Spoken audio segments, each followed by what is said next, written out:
오늘 우리에게 주시는 하나님의 말씀은 고린도전서 15장 1절에서 11절까지 말씀을 한 절씩 교독합니다. 고린도전서 15장 1절에서 11절입니다. 형제자매 여러분, 내가 여러분에게 전한 복음을 일깨워 드립니다. 여러분은 그 복음을 전해 받았으며 또한 그 안에 서 있습니다. 내가 여러분에게 복음으로 전해드린 말씀을 헛되이 믿지 않고 그것을 굳게 잡고 있으면 그 복음을 통하여 여러분도 구원을 얻을 것입니다. 나도 전해받은 중요한 것을 여러분에게 전해드렸습니다. 그것은 곧 그리스도께서 성경대로 우리 죄를 위하여 죽으셨다는 것과 무덤에 묻히셨다는 것과 성경대로 사흘날에 살아나셨다는 것과 게바에게 나타나시고 다음에 12 제자에게 나타나셨다고 하는 것입니다. 그 후에 그리스도께서는 한 번에 500여 명이 넘는 형제 자매들에게 나타나셨는데 그 가운데 더러는 세상을 떠났지만 대다수는 지금도 살아 있습니다. 다음에 야고보에게 나타나시고 그 다음에 모든 사도들에게 나타나셨습니다. 그런데 맨 나중에 다리 차지 못하여 난 자와 같은 나에게도 나타나셨습니다. 나는 사도들 가운데서 가장 작은 사도입니다. 나는 사도라고 불릴 만한 자격도 없습니다. 그것은 내가 하나님의 교회를 박해했기 때문입니다. 그러나 나는 하나님의 은혜로 오늘의 내가 되었습니다. 나에게 베풀어 주신 하나님의 은혜는 헛되지 않았습니다. 나는 사도들 가운데 어느 누구보다도 더 열심히 일하였습니다. 그러나 이렇게 한 것은 내가 아니라 나와 함께 하신 하나님의 은혜입니다. 같이 읽습니다. 그러므로 나나 그들이나 할 것 없이 우리는 이렇게 전파하고 있으며 여러분은 이렇게 믿었습니다. 아멘.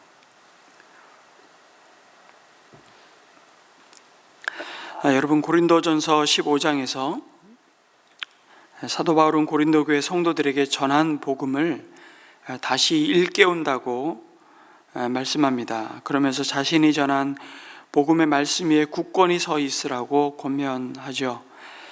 바울이 고린도 교인들에게 복음을 처음 전했던 때를 다시 상기시키는 이유는 그들이 처음 복음을 전해 받았던 때 그들의 모습과 지금 그 복음을 삶으로 살아내는 현실 사이의 그 간격이 얼마나 멀어져 있고 왜곡되어 있고 뒤틀려 있는지를 보여주는 것이라고 말할 수 있습니다. 그래서 이 복음을 헛되이 믿지 말고 굳게 잡고 있으면 그 복음을 통하여 구원을 얻을 것임을 다시 확인시켜 줍니다. 그러면서 자신이 전한 복음은 자신이 친히 만든 신념도 아니고 사사로운 이야기도 아니고 꾸며낸 속임수가 아니라 자신 또한 이 중요한 복음을 전해받은 자요 성도들에게 전한 통로일 뿐임을 고백하죠. 그러면서 자신이 전해받고 전하였던 이 구원을 주시는 복음이 무엇인지를 3절에서 다시 증거합니다. 그 구원의 복음의 핵심이 바로 부활이라고, 그러면서 그리스도께서 성경대로 우리 죄를 위하여 죽으셨다는 것과 무덤에 묻히셨다는 것과 성경대로 3일 만에 다시 살아나셔서 여러 믿음의 증인들에게 나타나 보이셨다는 사실이라고 말합니다. 그 중에 만삭되지 못하여 난 자와 같은 바울 자신에게도 부활의 주님이 나타나셔서 자신을 사도로 부르시고 교회를 박해하던 자를, 하나님을 대적하며 하나님의 원수로 행했던 자를 부활의 주님으로 자신과 만나주시고 자격이 없던 자를 오히려 부활의 증인으로 세우셨다고 고백하는 것입니다. 이 구원의 기쁜 소식인 복음을 전파하게 하시는 통로로 삼으셨다고 고백하죠. 이것이 하나님의 은혜가 아니면 설명할 수 없는 진실임을 증거합니다. 그러면서 고린도 교회 성도들, 당신들 또한 이렇게 믿었다고 말하고 있는 것입니다. 그리고 자신이 전한 복음의 핵심은 바로 부활의 신앙임을 강조합니다. 그런데 고린도 교회 성도들 가운데 이 복음을 헛되이 받고 믿음을 어지럽히는 무리들이 나타난 것이죠. 소위 헬라 철학의 영향을 받고 육체의 부활을 부인하는 반쪽짜리 복음을 따르는 자들이었습니다. 이들이 영향받은 헬라 철학의 사조가 큰 두 가지 흐름이 있습니다. 하나는 여러분 들어보셨을 것입니다. 에피쿠로스 학파와 스토아 학파인데요. 간단히 말해 에피쿠로스 학파는 눈에 보이는 세상이 전부지, 아니 죽음은 그만이지, 무슨 죽음 이후에 부활의 세계가 있는지, 있다면 그것을 증명할 수 있냐는 식으로 따지는 것입니다. 그래서 이들은 이런 궤변을 늘어 놓았습니다. 우리가 살아있을 때 죽음은 아직 오지 않았습니다. 걱정하지 마십시오. 우리가 죽었을 때 이미 죽음은 우리에게 떠나간 것입니다. 이렇게 말하면서 이런 궤변과 함께 언어의 유희를 통해서 죽음으로부터 도피하고 죽음을 잊어버리라는 태도를 취하죠.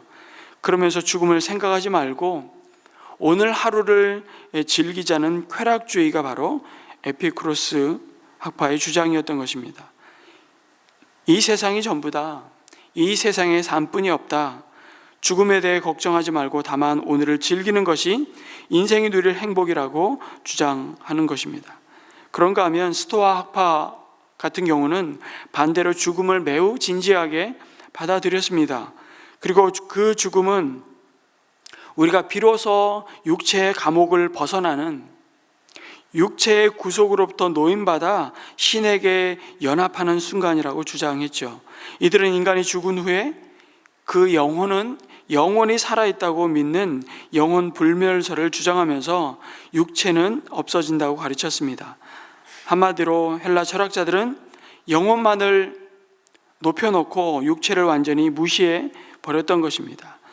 그러나 우리가 믿는 복음은 육체가 없는 영혼 불멸이 아니라 육체를 가진, 신령한 부활의 몸을 가진 영혼의 불멸을 약속받은 것이죠. 우리의 복음은 육체를 결코 무시하지 않습니다.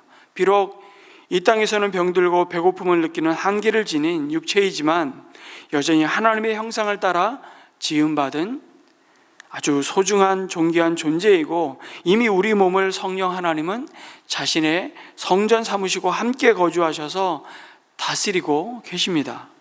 죽음으로써 육체는 포기되는 것이 아니라 죽음 이후에 언젠가 다시 주님께서 심판자로 오셨을 때 주님과 같은 신령한 몸으로 우리 또한 부활할 것을 약속받은 믿음인 것이죠.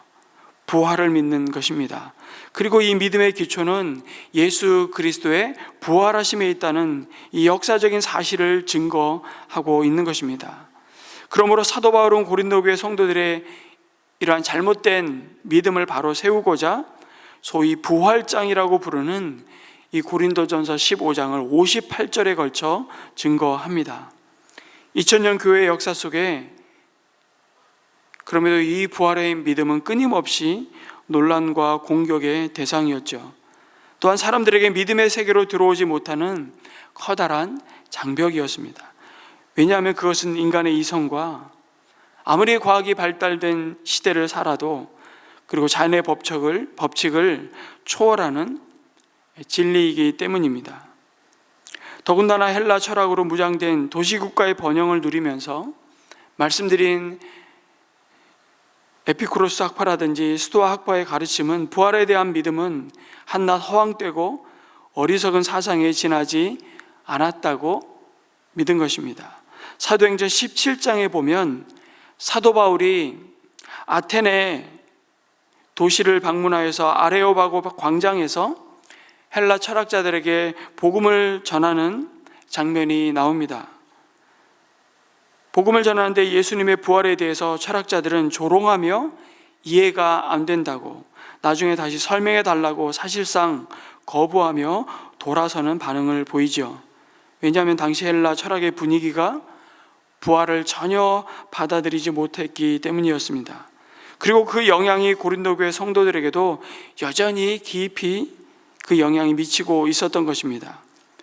안식 후 첫날로 성도들이 모여서 예배하며 함께 성찬식과 함께 애찬을 나누는 의미가 바로 부활하신 주님이 모든 성도들이 부활을 보증하는 부활의 첫 열매라는 사실을 확인하는 것인데, 그 영향으로 말미암아 고린도 교회 성도들이 오히려 부활의 신앙을 부인하는 꼴이 되고 만 것입니다. 그리고 주님의 부활이 모든 사람의 죄와 그 죄의 결과로 피할 수 없이 맞이하는 죽음의 권세를 깨뜨린 바로 그날임을 기억하고, 우리는 그 믿음 안에서 자신도 언젠가 신령한 몸으로 부활할 것을 소망하는 것인데, 그 구원의 은혜를 망각하는 결과를 가져왔던 것입니다. 결국 부활을 믿지 못하는 것은 여러분 십자가를 통해 이루신 죄사함의 은혜, 곧 주님의 구속의 은혜를 부인하는 태도였던 것입니다. 그래서 바울은 말합니다. 우리의 믿음은 곧 나는 부활이요 생명이라 말씀하신 주님을 믿은 믿음이고, 그것이 곧 부활의 신앙임을 다시 증거하고 있는 것입니다. 2000년 전 이 땅에 오신 예수 그리스도는 죽기 위해서 오셨습니다. 그리고 그의 죽음은 부활로 이 땅에 오신 그 목적을 완성하신 것이죠. 부활 때문에 우리는 2000년 전에 오신 그 주님이 여전히 우리 가운데 살아계신 나의 주님이라고 고백하는 것입니다. 이 부활은 허구가 아니라 역사 속에 뿌리박고 있는 분명한 사실임을 바울이 증거하고 있죠. 성경대로라는 말이 바로 그 말입니다. 어쩌다 우연히가 아니라 약속대로, 하나님의 말씀대로 주님은 사람의 몸을 입고 이 땅에 오셨고, 죄와 사망을 깨뜨리시기 위해 죽임을 당한 부활로 말미암아 우리에게 영원한 영생을 선물로 주셨다고 말씀하고 있습니다. 그 부활의 첫 열매가 되신 예수님의 부활의 증인들이 바로 여전히 지금도 너희들 가운데, 우리들 가운데 살아있지 않느냐고 바울은 이야기하는 것입니다.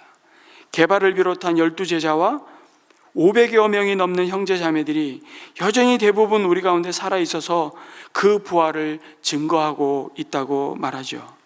그리고 예수님을 믿는 자들을 핍박했던 나에게도 나타나셔서 나를 부활의 증인으로 삼으신 것을 보고도 너희가 부활의 믿음을 저버린다면 아직 하나님의 은혜가 무엇인지를 모르는 자일 수밖에 없다는 겁니다.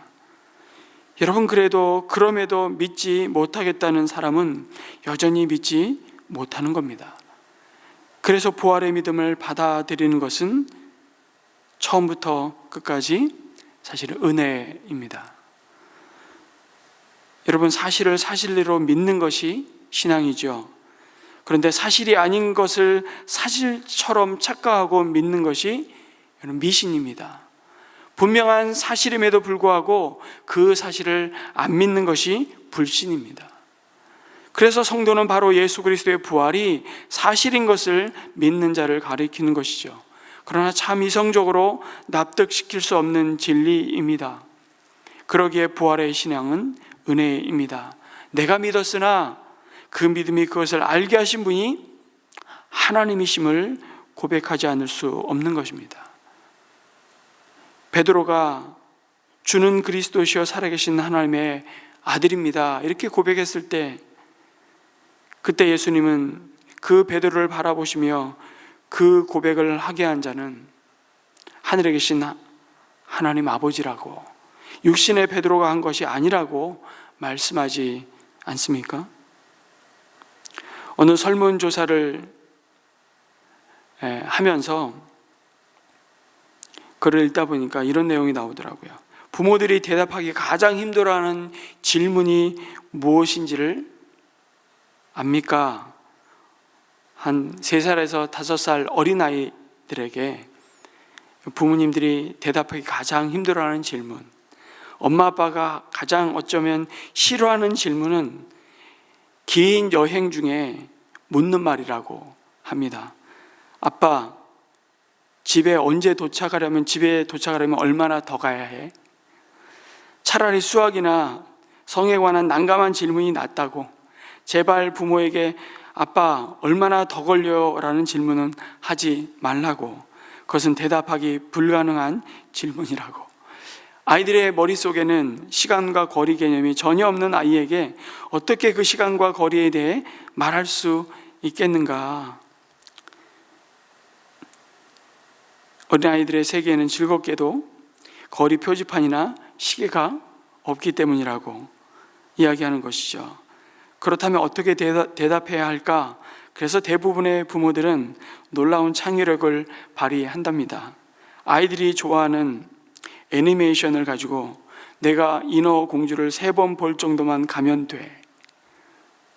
잠깐 동안은 그런 설명이 도움이 또 되기도 합니다.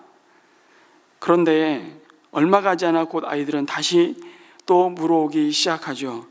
결국 얼마 지나지 않아 우리 대부분의 부모는 모든 부모님들처럼 이렇게 말하게 됩니다. 제발 아빠를 믿어라. 지금은 여행을 그냥 즐겨라. 시시콜콜한 일은 걱정할 필요가 없단다. 우리는 분명히 집에 도착할 거야. 알겠지?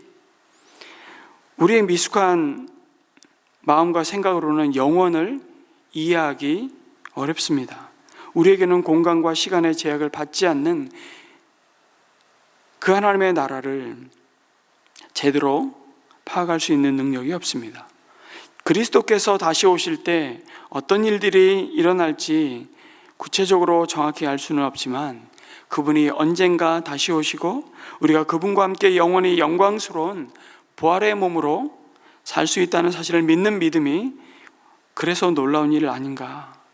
그리스도인들에게 주님의 다시 오심과 그때의 부활은 그래서 풀어야 할 수수께끼나 해독해야 할 암호가 아니라 기대하는 사건이라는 것입니다.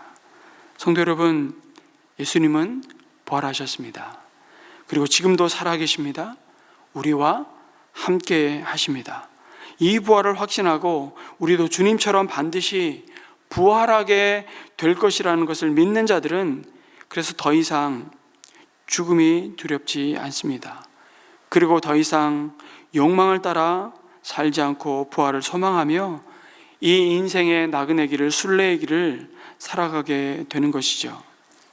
바울은 부활장인 15장을 사실 마무리하면서 부활을 믿는 자가 어떤 삶을 살아야 하는지를 마지막 58절에 가서 이렇게 결론을 내리며 마칩니다.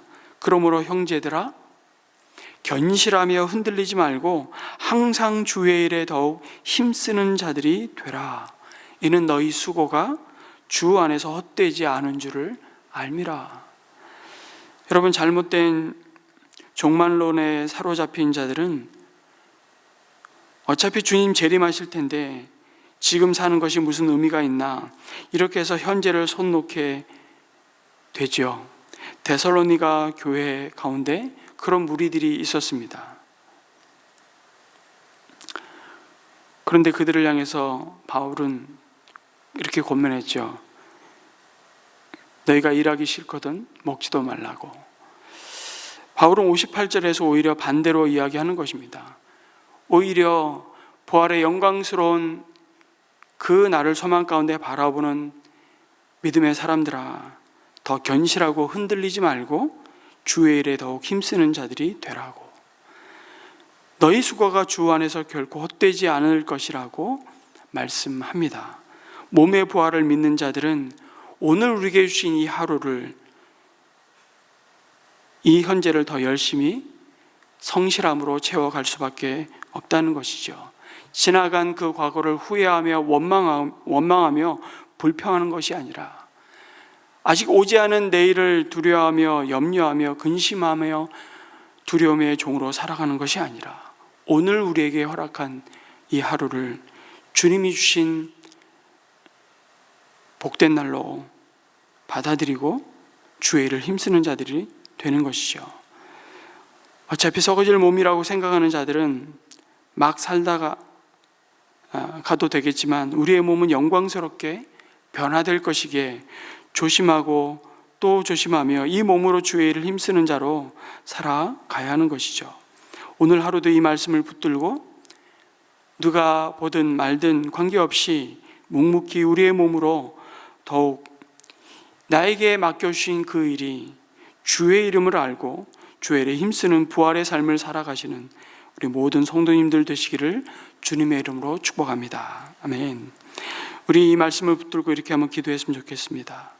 예수 그리스도의 십자가와 부활이 역사적 사실임을 굳게 믿고 우리의 몸도 주님처럼 언젠가 영광스러운 부활의 몸으로 변화될 날을 소망 가운데 바라보면서 낙심치 않고 오늘 하루도 주의 일을 더욱 힘쓰며 살아가는 자가 되게 해달라고 우리 함께 기도했으면 좋겠습니다.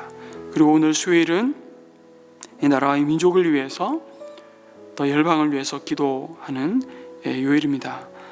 우리 나라 민족 특별히 세워주신 위정자들을 위해서 기도해 주시면 좋겠고요. 하나님께서 이 땅 가운데 하나님께서 이루시고자 하시는 이 민족을 통해서 이루시고자 하시는 하나님의 뜻이 하늘에서 이루어진 것처럼 이 땅에 이루어지기를 우리 함께 기도했으면 좋겠습니다. 이 나라 가운데 하나님의 나라가 임하기를 우리 함께 기도했으면 좋겠습니다. 그리고 개인의 기도를 이어가겠습니다. 기도합니다.